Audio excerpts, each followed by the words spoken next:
اعوذ باللہ من الشیطان الرجیم بسم اللہ الرحمن الرحیم صلی اللہ علیہ حبیبہ محمد وآلہ وسلم۔ السلام علیکم ورحمۃ اللہ وبرکاتہ۔ امید ہے کہ آپ حضرات خیریت سے ہوں گے۔ آج کا جو موضوع ہے وہ ہے خارش اور دردر کا کامیاب نسخہ اور آسان نسخہ۔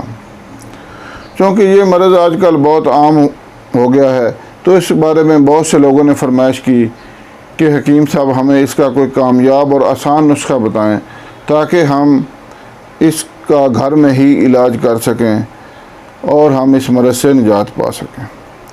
تو ان فرمائشوں کو مد نظر رکھتے ہوئے آج آپ کی خدمت میں اس مرض کا ایک کامیاب نسخہ لے کر حاضر ہوا ہوں۔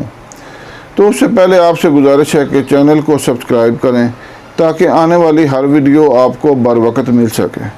ویڈیو کو لائک کریں اور شیئر کریں، شیئر ضرور کیا کریں بھائی، تاکہ دور دراز دنیا کے کسی کونے میں اگر اس مرض کا کوئی مریض ہے اور اس کو کسی نسخہ کی تلاش ہے تو یہ نسخہ اس کو مل سکے اور وہ اس کو استعمال کر کے اپنے مرض سے نجات پا سکے۔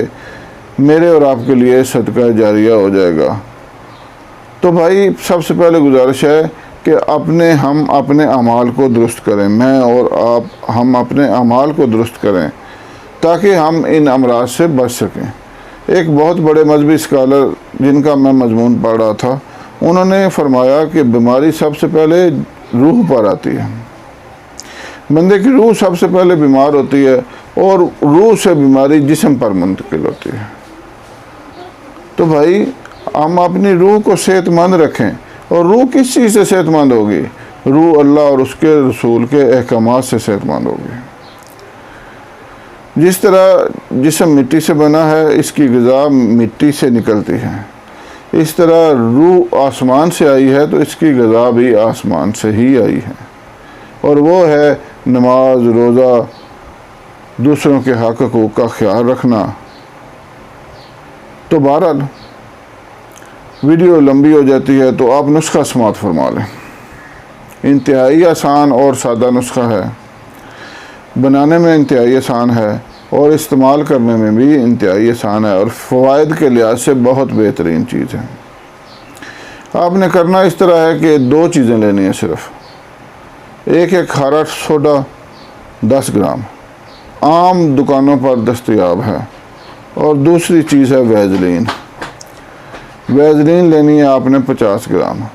اچھا، ویزلین اب مارکیٹ میں مختلف رنگوں میں دستیاب ہے، تو آپ جو بھی آپ کو آسانی سے مل سکے آپ لے لیں۔ دونوں چیزوں کو اب آپ نے آہستہ آہستہ تھوڑی تھوڑی ڈال کر کھرل میں ان کو مکس کرنا ہے تاکہ یہ اچھی طرح مکس ہو سکیں، اور پھر ان کو ڈبی میں ڈال کر کم از کم 1 گھنٹے کے لیے آپ نے رکھ دینا ہے۔ بہتر تو یہ ہے کہ 2 گھنٹے پڑی رہے، اس کے بعد آپ استعمال کریں، فوراً استعمال نہیں کرنی، تاکہ یہ آپس میں اچھی طرح یکجان ہو جائیں۔ اس کے بعد آپ نے جہاں جہاں یہ مسئلہ ہے وہاں آپ دن میں 1 مرتبہ بھی لگا سکتے ہیں، 2 مرتبہ بھی اور 3 مرتبہ بھی۔ انشاءاللہ چند ہی یوم کے استعمال سے آپ اس مرض سے انشاءاللہ مستقل طور پر نجات پا جائیں گے۔ دعاؤں میں یاد رکھیں۔ اللہ حافظ۔